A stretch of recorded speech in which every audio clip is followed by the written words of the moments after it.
game, baby.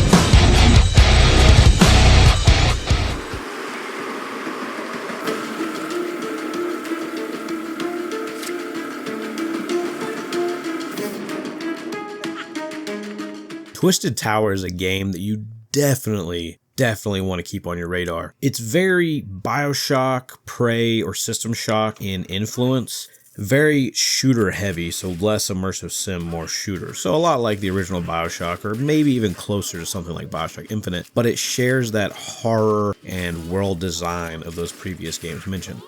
It has some pretty solid gunplay, interesting NPCs, enemies, and just an interesting world to get lost in.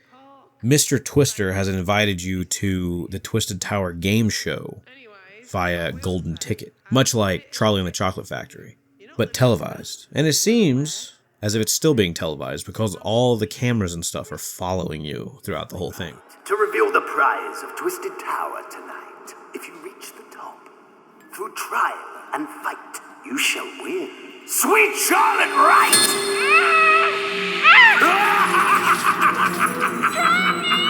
You get to upgrade your weapons in a very circus of values kind of way, which is interesting, except there's a literal dude standing next to it.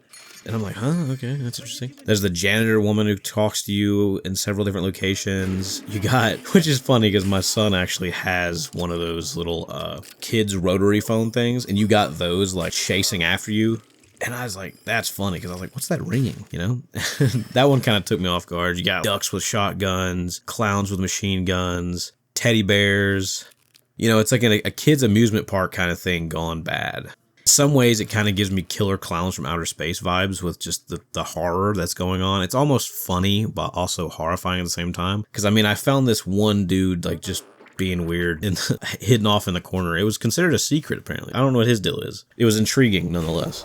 There's puzzles, interesting things of turning rooms upside down, and it's got a kind of old school feel where when you go into combat, the area gets locked off, but it also has really good music, good ambient tracks, and just a creepy feel the whole time you're playing it. It's very unique and very cool. Of course, people are going to say that it's very derivative of Bioshock and things like that, and I mean, aside from its very Art Deco-ish, at times, visual style, outside of that, it really doesn't have anything else in common per se. I mean, the way that it does its platforming, level design, I mean, it kind of plays completely different than any of its inspirations. Most of the inspiration when it comes to all that stuff is more in the feel and the vibe that it's going for, visually and maybe tonally a bit, and in the story, kind of.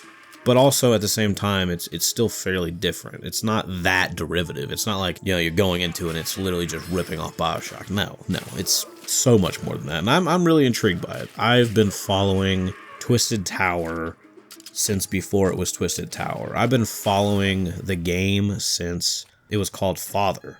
But I've been following Thomas Brush since I saw his video on David Whaley's The First Tree, which I have a review of that, or more of a indie spotlight. If you ever want to check it out, it's kind of an old video. It's not of the same quality. Yeah, I mean, I don't know.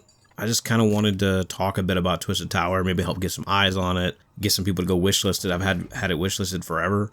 Definitely check it out. I highly recommend it to all my friends out there. I highly recommend it to anybody in the boomer shooter scene or anybody into first-person shooters, into Bioshock, or anything even remotely close to any of that. Thank you for watching. Definitely go check out Twisted Tower. It's really cool. It's really, really cool. Thank you. Forge is calling, and I must answer. I'll see you all next time.